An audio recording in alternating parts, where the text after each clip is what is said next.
ಮುಂದೆ ನೀವು ಯಕ್ಷಗಾನ ತಾಳಮದ್ದಲೆಗೆ ಬರುವಾಗ ದಯವಿಟ್ಟು ಈ ಬಿಳಿಯ ಮಂಡೆಗಳಿಗಿಂತ ಜಾಸ್ತಿ ನನಗೆ ಕಪ್ಪು ಮಂಡೆಗಳು ಕಾಣಬೇಕು. ಯಾಕೆ ಕಪ್ಪು ಮಂಡೆಗಳು ಕಾಣಬೇಕು ಅಂತ ಹೇಳಿದರೆ, ಈ ಯಕ್ಷಗಾನ ಮತ್ತು ಈ ತಾಳಮದ್ದಲೆಯಲ್ಲಿ ಇದೆಯಲ್ಲ, ಇದು ದೊಡ್ಡದಾದಂಥ ಎರಡು ಕೆಲಸವನ್ನು ಮಾಡ್ತಾ ಇದೆ. ಅದೇನೆಂದರೆ, ಒಂದು ಸಂಸ್ಕೃತಿಯನ್ನು, ಇನ್ನೊಂದು ಸಂಸ್ಕಾರವನ್ನು, ಎರಡನ್ನೂ ಕೂಡ ಪ್ರಸಾರ ಮಾಡ್ತಾ ಇದೆ. ನಿಮ್ಮ ಮಕ್ಕಳಿಗೆ ಸಂಸ್ಕೃತಿ ಬೇಕೋ, ನಿಮ್ಮ ಮಕ್ಕಳಿಗೆ ಸಂಸ್ಕಾರ ಬೇಕೋ, ಮುಂದಿನ ತಾಳಮದ್ದಲೆಗೆ ಮಕ್ಕಳನ್ನ ಕರ್ಕೊಂಬನ್ನಿ ಅಂತ ಹೇಳಿ ವೇದಿಕೆಯ ಮೇಲೆ ಮತ್ತು ವೇದಿಕೆಯ ಮುಂದೆ ಇರುವಂತಹ ಎಲ್ಲ ಗಣ್ಯರಿಗೆ, ಕಲಾಭಿಮಾನಿಗಳಿಗೆ, ಕಲಾವಿದರಿಗೆ ನಮಸ್ಕಾರಗಳು. ಜಾಸ್ತಿ ಹೊತ್ತು ಮಾತಾಡೋದಿಲ್ಲ, ಗೊತ್ತಿದೆ. 2 ನಿಮಿಷ ಮಾತಾಡ್ತೀನಿ. 2 ನಿಮಿಷ ಆದ ತಕ್ಷಣ ದಯವಿಟ್ಟು ಚಪ್ಪಾಳೆ ಹೊಡೆದ್ಬಿಡಿ. ನನಗೆ ಗೊತ್ತಾಗತ್ತೆ ನಿಲ್ಲಿಸ್ಬೇಕು ಅಂತೇಳಿ ನಿಲ್ಲಿಸ್ಬಿಡ್ತೀನಿ. ಗೋಕುಲಾಷ್ಟಮಿಗೂ ಇಮಾಮ್ ಸಾಹಿಬಿಗೂ ಏನು ಸಂಬಂಧ ಅಂತ ಒಂದು ಗಾದೆ ಇದೆ. ಜಬ್ಬಾರ್ ಸುಮೋರು ಇಲ್ಲೇ ಇದ್ದರೆ ಮೋಸ್ಟ್ಲಿ ನನಗೆ ಬೈತಾರೋ ಏನೋ, ಬಟ್ ಅವ್ರು ಯಕ್ಷರಂಗಕ್ಕೆ ಬಂದ ಮೇಲೆ ಆ ಗಾದೆ ಬದಲಾವಣೆ ಆಗ್ಬಿಟ್ಟಿದೆ. ಅದು ನಾವೆಲ್ಲ ಹಿಂದೆ ಕೇಳ್ತಾ ಇದ್ವಿ 7 ಜನ ಚಿರಂಜೀವಿಗಳು ಅಂತ. ಆದರೆ ಈ ಕಲೆಗೆ ಬಂದಾಗ ಚಿರಂಜೀವಿಯಾಗಿದ್ದೊಂದು ಕಲೆ ಇದೆ. ಅದು ಯಾವುದು ಅಂತ ಹೇಳಿದರೆ ಯಕ್ಷಗಾನ ಅಂತ. ಕಾರಣ ಏನಪ್ಪ ಅಂದರೆ, ನೀವು ನೋಡಿ, ನೀವು ಒಂದು ಟಿ ವಿ ಮಾಧ್ಯಮ ಬಂದ ಮೇಲೆ ಅಥವಾ ಈ ಯೂಟ್ಯೂಬ್ಗಳು ಅಥವಾ ಫೇಸ್ಬುಕ್ಕು ಇಂಥದ್ದು ಬಂದ ಮೇಲೆ ಎಷ್ಟೋ ಜಾನಪದ ಕಲೆಗಳು ಸತ್ತೇ ಹೋಗ್ಬಿಟ್ಟಿದ್ದಾವೆ. ಆದರೆ ಇನ್ನು ಜೀವಂತವಾಗಿ ತನ್ನ ಅಸ್ತಿತ್ವವನ್ನು ಉಳಿಸಿಕೊಂಡು ಬಂದಿರುವಂಥದ್ದು ಒಂದು ಕಲೆ ಅಂತ ಹೇಳಿದರೆ ಅದು ಯಕ್ಷಗಾನ ಮತ್ತು ತಾಳಮದ್ದಲೆ. ಒಂದು ಸಿನಿಮಾವನ್ನು ನೀವು ನೋಡಿ, ಸಿನಿಮಾದ ಕ್ಲೈಮ್ಯಾಕ್ಸ್ ನಿಮಗೆ ಗೊತ್ತಾಗಿದೆ ಅಂತ ಹೇಳಿದ ನಂತರ ಮತ್ತೊಮ್ಮೆ ನೀವು ಆ ಸಿನಿಮಾಕ್ಕೆ ಹೋಗೋದಿಲ್ಲ.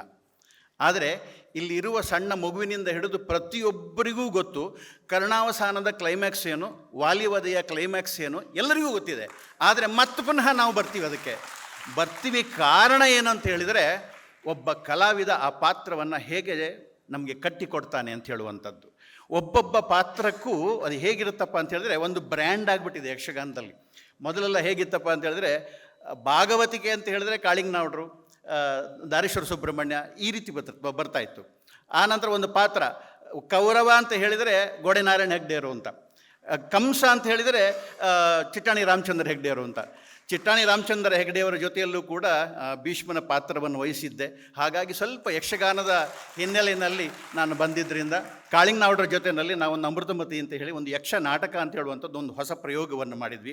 17 ರಾಗಗಳು 18 ಪದ್ಯಗಳನ್ನು ಮಾಡಿ ಕಾಳಿಂಗನವಡ್ರ ಒಂದು ಅದ್ಭುತವಾದಂತಹದ್ದೊಂದು ಕೃತಿಯನ್ನು ರಚಿಸಿಕೊಟ್ಟಿದ್ದರು. ಅಂತಹ ಕಲಾವಿದರುಗಳ ಜೊತೆಗಳಲ್ಲೆಲ್ಲ ನನಗೆ ಇವತ್ತು ಬಹಳ ಖುಷಿಯಾಗಿದ್ದೇನಪ್ಪ ಅಂತ ಹೇಳಿದ್ರೆ, ಈ ಎಲ್ಲ ಶ್ರೀಗಂಧಗಳ ಜೊತೆಯಲ್ಲಿ ನಾನು ಕೂತು ನನ್ನ ಮೈಯೆಲ್ಲ ಪರಿಮಳ ಆಗಿಬಿಟ್ಟಿದೆ. ಸೊ ಆದ್ದರಿಂದ ನಾವು ಆ್ಯಕ್ಚುಲಿ ಕಳ್ಳರನಡಿಗೆ ಹೋಗಬೇಕಾಗಿತ್ತು, ಆದರೆ ನಾಗರಾಜ್ ಶೆಟ್ಟರು ನನ್ನನ್ನು ಎಲ್ಲಿಂದ ಹಿಡ್ಕೊಂಬಂದುಬಿಟ್ಟಿದ್ದಾರೆ. ಸೊ ಅದಕ್ಕೋಸ್ಕರವಾಗಿ ಈ ಒಂದು ಸುಂದರವಾದಂತಹ ಸಮಾರಂಭದಲ್ಲಿ ಭಾಗವಹಿಸುವುದಕ್ಕೋಸ್ಕರವಾಗಿ ನನಗೆ ಅವಕಾಶ ಕೊಟ್ಟಂತಹ ನಾಗರಾಜ್ ಶೆಟ್ಟರಿಗೆ ನನ್ನ ಅನಂತ ವಂದನೆಗಳನ್ನು ಅರ್ಪಿಸ್ತೇನೆ. ನಿಮ್ಮೆಲ್ಲರಲ್ಲೂ ಕೂಡ ನನ್ನದೊಂದು ಮನವಿ ಇದೆ. ಏನು ಮನವಿ ಅಂದರೆ, ಹಿರಿಯರು ಹೇಳ್ತಾ ಇದ್ದರು, ಎಲ್ಲಿ ಲಕ್ಷ್ಮಿ ಇರ್ತಾಳೆ ಅಲ್ಲಿ ಸರಸ್ವತಿ ಇರೋದಿಲ್ಲ, ಎಲ್ಲಿ ಸರಸ್ವತಿ ಇರ್ತಾಳೆ ಅಲ್ಲಿ ಲಕ್ಷ್ಮಿ ಇರೋದಿಲ್ಲ ಅಂತ. ಕಲಾವಿದರೆಲ್ಲರೂ ಬಡವರೇ. ದಯವಿಟ್ಟು ನಿಮ್ಮೆಲ್ಲರ ಪ್ರೋತ್ಸಾಹ ಇದೆಯಲ್ಲ, ಅದು ಕಲಾವಿದರನ್ನು ಪ್ರೋತ್ಸಾಹಿಸುತ್ತೆ ಅಂತ ಹೇಳ್ತಾ, ಮುಂದೆ ನೀವು ಯಕ್ಷಗಾನ ತಾಳಮದ್ದಲೆಗೆ ಬರುವಾಗ ದಯವಿಟ್ಟು ಈ ಬಿಳಿಯ ಮಂಡೆಗಳಿಗಿಂತ ಜಾಸ್ತಿ ನನಗೆ ಕಪ್ಪು ಮಂಡೆಗಳು ಕಾಣಬೇಕು. ಯಾಕೆ ಕಪ್ಪು ಮಂಡೆಗಳು ಕಾಣಬೇಕು ಅಂತ ಹೇಳಿದರೆ, ಈ ಯಕ್ಷಗಾನ ಮತ್ತು ಈ ತಾಳಮದ್ದಲೆಯಲ್ಲಿ ಇದೆಯಲ್ಲ, ಇದು ದೊಡ್ಡದಾದಂಥ ಎರಡು ಕೆಲಸವನ್ನು ಮಾಡ್ತಾ ಇದೆ. ಅದೇನೆಂದರೆ, ಒಂದು ಸಂಸ್ಕೃತಿಯನ್ನು, ಇನ್ನೊಂದು ಸಂಸ್ಕಾರವನ್ನು, ಎರಡನ್ನೂ ಕೂಡ ಪ್ರಸಾರ ಮಾಡ್ತಾ ಇದೆ. ನಿಮ್ಮ ಮಕ್ಕಳಿಗೆ ಸಂಸ್ಕೃತಿ ಬೇಕೋ, ನಿಮ್ಮ ಮಕ್ಕಳಿಗೆ ಸಂಸ್ಕಾರ ಬೇಕೋ, ಮುಂದಿನ ತಾಳಮದ್ದಲೆಗೆ ಮಕ್ಕಳನ್ನ ಕರ್ಕೊಂಬನ್ನಿ ಅಂತ ಹೇಳಿ ನನ್ನ ಮಾತು ಮುಗಿಸ್ತೇನೆ. ನಮಸ್ಕಾರ.